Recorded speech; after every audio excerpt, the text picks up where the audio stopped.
குற்றப்பத்திரிகை நகல் வழங்கப்பட்டுள்ளது. செந்தில் பாலாஜிக்கு எதிராக அமலாக்கத்துறை தாக்கல் செய்த சட்டவிரோத பண பரிமாற்ற தடை சட்ட வழக்கு சென்னை முதன்மை அமர்வு நீதிமன்றத்தில் விசாரணைக்கு வந்துள்ளது. மேலும் முதன்மை அமர்வு நீதிமன்றத்தில் இந்த வழக்கானது விசாரணையில் உள்ளது குறிப்பிடத்தக்கது.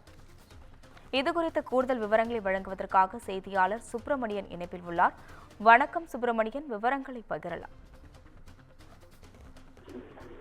முன்னாள் அமைச்சர் செந்தில் பாலாஜிக்கு எதிராக அமலாக்கத்துறை தாக்கல் செய்த சட்டவிரோத பண பரிமாற்ற தடை சட்ட வழக்கு சென்னை முதன்மை அமர்வு நீதிமன்றத்தில் விசாரணையில் உள்ளது.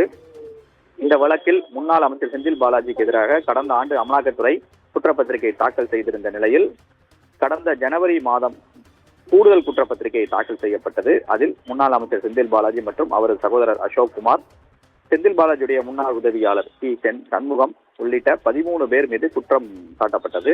குற்றப்பத்திரிகையுடன் சுமார் 50,000 பக்கம் கொண்ட ஆவணங்கள் காகித வடிவில் குற்றம் சாட்டப்பட்டவர்களுக்கு வழங்க அமலாக்கத்துறை உத்தரவிட்டிருந்தது. இந்த வழக்கு சென்னை மாவட்ட முதன்மை அமர்வு நீதிபதி எஸ் கார்த்திகேயன் முன்பு விசாரணைக்கு வந்தபோது வழக்கில் குற்றம் சாட்டப்பட்ட முன்னாள் அமைச்சர் செந்தில் பாலாஜி, அவர் சகோதரர் அசோக் குமார் உள்ளிட்ட அனைவரும் ஆஜராகினர். முன்னாள் அமைச்சர் செந்தில் பாலாஜிக்கு ஏற்கனவே குற்றப்பத்திரிகை நகல் வழங்கப்பட்ட நிலையில் மீதமுள்ள 12 பேருக்கு இன்று குற்றப்பத்திரிகை நகல் வழங்கப்பட்டிருக்கிறது. குற்றப்பத்திரிகை சுமார் 50,000 பக்கம் உள்ளதால் அதனை படிக்க கூடுதல் அவகாசம் வேண்டும் என்று குற்றம் சாட்டப்பட்டவர் தரப்பில் நீதிமன்றத்தில் வாதாடப்பட்டிருக்கிறது. இதனையடுத்து வழக்கின் விசாரணையை ஜூன் 23ஆம் தேதிக்கு தள்ளி வைத்து நீதிபதி உத்தரவிட்டிருக்கிறார். கூடுதல் விவரங்களுக்கு நன்றி சுப்பிரமணியன்.